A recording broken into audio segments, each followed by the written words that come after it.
For years, people on set were told to keep their distance from him. He was a Hollywood legend, and the whispers said he was cold, difficult, and best left alone. But one young actor refused to believe the rumors, walked up, sat down, and asked a single question that changed everything.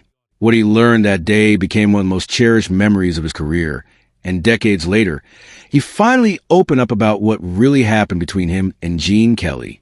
To audiences around the world, Ted Lange will always be remembered as Isaac Washington, the warm, quick-witted bartender who poured drinks and dispensed wisdom aboard the Pacific Princess in a Love Boat.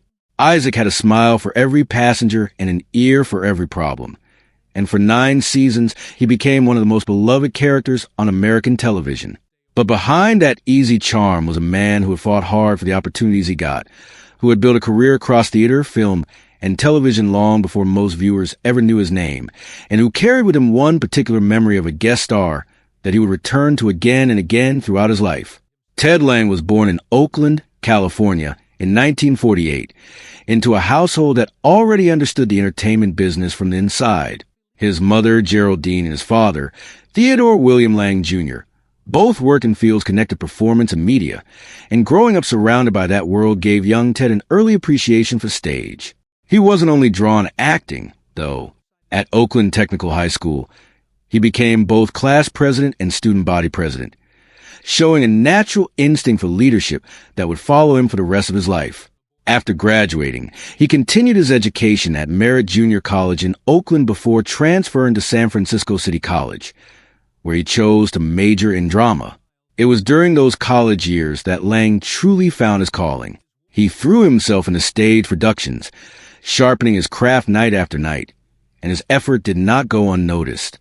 The Black Student Association at his college recognized his talent and named him Best Actor, an early sign of the recognition that would come his way for decades.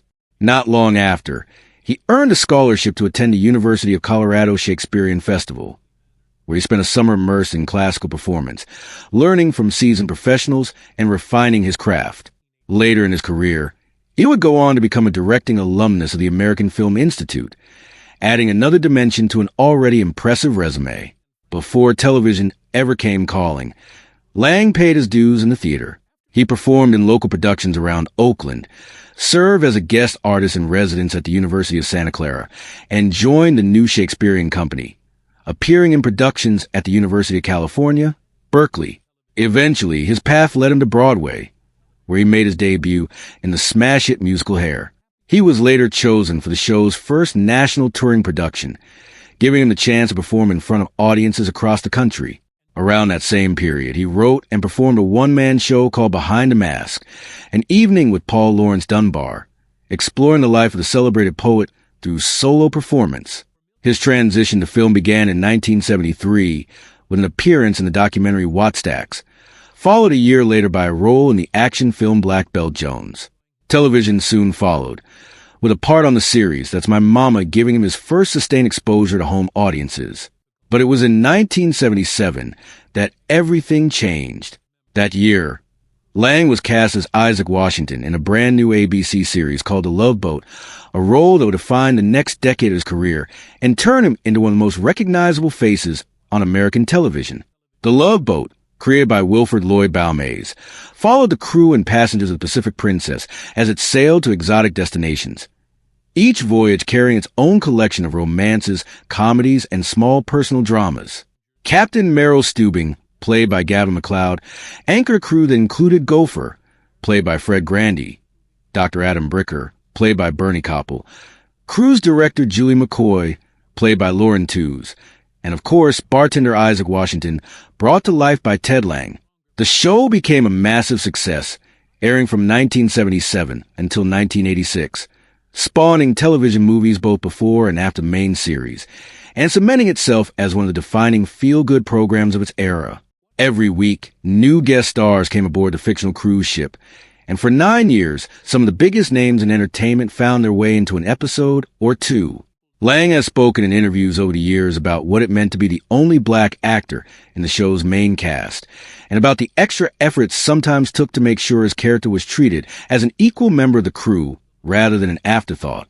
Those experiences shaped him, and they gave him perspective that few of his castmates shared.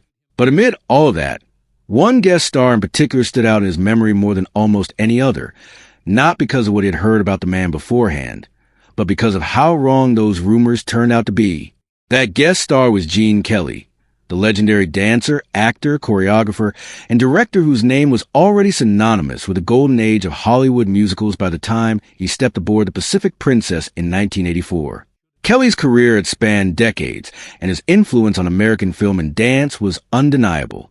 So when word spread around the set that Kelly would be joining the cast for an episode, there was a natural buzz of excitement mixed with nerves.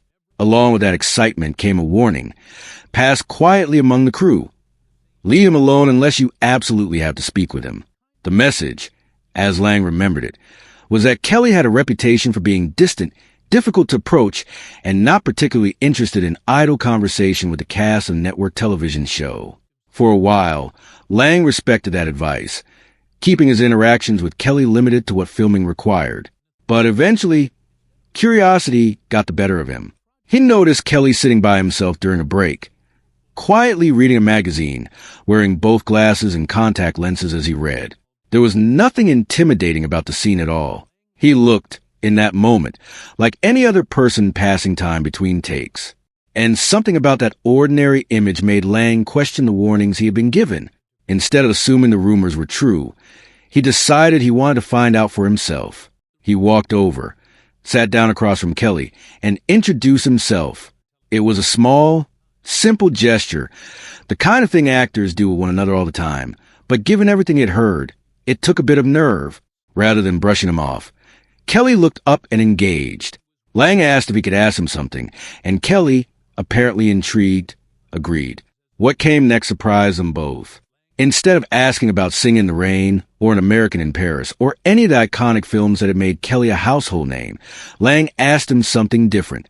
He wanted to know what it had been like working with the Nicholas brothers, Fayard and Harold Nicholas, the extraordinary black tap dancers whose athletic, acrobatic style had electrified audiences during the Harlem Renaissance and beyond.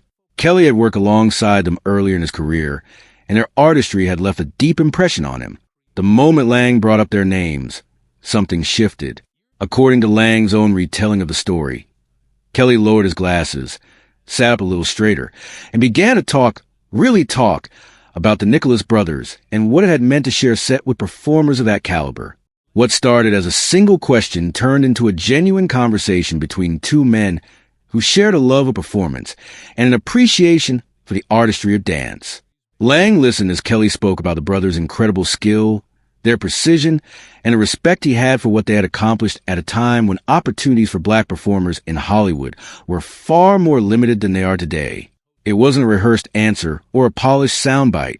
It was, by Lange's account, an unguarded moment between two actors who had found common ground in something neither of them had expected to discuss that day. Eventually, filming pulled them both back to work. In the episode, Kelly played a retired secret agent traveling on a cruise to Hong Kong, and he and Lange shared scenes together before heading back to the transport used to shuttle cast members around the production. But the connection they had built during that earlier conversation didn't disappear once the cameras started rolling again. If anything, it carried into the rest of the day. Before filming wrapped, Kelly extended an invitation that neither of them could have predicted that morning. He asked Lange if he'd like to join him for a drink at the hotel after work. Lange said yes without hesitation, and the two spent the evening together, continuing the conversation they had started earlier, trading stories, and getting to know one another away from the pressures of the set. For Lange, it was proof that the version of Gene Kelly he had been warned about bore little resemblance to the man he actually met. Looking back on it years later, Lange described Kelly as warm, approachable, and genuinely enjoyable to spend time with, a far cry from the distant, unfriendly figure he had been told to avoid. It became, for him, a lesson about the danger of judging someone based on second-hand stories rather than first-hand experience. If he had simply accepted what he'd heard and kept his distance the way everyone else seemed to be doing, he never would have discovered that side of Kelly, and one of the more meaningful relationships of his time on the Love Boat would never have happened. That encounter stayed with Lange for the rest of his life, and he has returned to it in interviews and public appearances many times since. including during events tied to the Love Boat's ongoing legacy, such as cruise line celebrations that bring surviving cast members together to reminisce with fans. Each time he tells a story, the core of it remains the same: a simple question, asked out of genuine curiosity rather than a desire to impress, opened the door to a conversation and eventually a friendship that neither man expected. Beyond that single memorable encounter, Lange's career continued to expand well past his years aboard the Pacific Princess. After leaving the Love Boat in 1987, he kept working steadily across television, appearing in shows including 227, In the Heat of the Night, Evening Shade, Boy Meets World, The King of Queens, Scrubs, Drake and Josh, Psych, The Cleveland Show, and Are We There Yet? Even while building that resume as a performer, he continued sharpening his craft. And in the early 1980s, actress Lynn Redgrave, who had worked with him on an episode of The Love Boat, wrote him a letter of recommendation that helped him gain admission to a summer program at London's Royal Academy of Dramatic Art, where he focused on strengthening his Shakespearean technique. Lange never confined himself to acting alone. He built a substantial career as a writer and director as well. In 1977, the same year The Love Boat premiered, he co-wrote the screenplay for the drama Passing Through, starring Nathaniel Taylor. As The Love Boat grew into a hit, he also began working behind the camera on the series itself, directing and writing for several episodes and helping shape the stories audiences tuned in to watch each week. His directing career continued long after the original show ended. In 1999, he directed 2 episodes of the revival series Love Boat, The Next Wave, and over the years he also directed episodes of Moesha, Dharma and Greg, and Eve. In 2008, he directed the drama For Love of Amy, adding yet another credit to an already wide-ranging filmography. Theater, though, remained close to his heart throughout it all. Lange wrote 17 plays over the course of his career, tackling subjects ranging from history to comedy. Among his best-known works is George Washington's Boy, a historical drama exploring the relationship between the nation's first president and an enslaved man in his household, and Lemon Meringue Facade, a lighter comedic work that showcased a different side of his writing. His dedication to theater earned him a string of honors, including the NAACP Renaissance Man Theater Award, the Heroes and Legends How Lifetime Achievement Award, the Dramalogue Award, the James Cagney Directing Fellow Scholarship from the American Film Institute, and the Paul Robeson Award from Oakland's Ensemble Theater. Even in his late 70s, his creative output showed no signs of slowing. In September 2025, at 77 years old, he introduced Lady Patriot, an off-Broadway play he wrote and directed, staged at Theater Row in New York City. Through it all, the bonds he formed on the Love Boat never faded.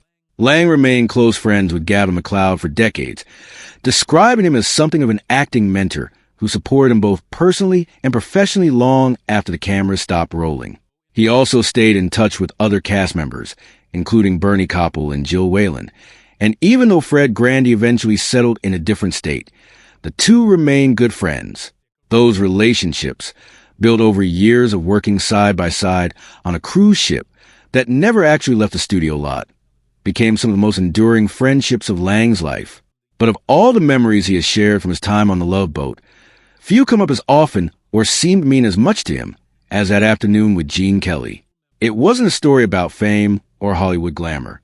It was a story about choosing curiosity over caution, about asking a thoughtful question instead of accepting a warning at face value, and about discovering that the person behind the reputation was often nothing like the rumors suggested. For Ted Lange, that lesson didn't just make for a good story to tell at reunions and cruise celebrations decades later. It became part of how he approached people for the rest of his career, a reminder that the only way to really know someone is to sit down, ask, and listen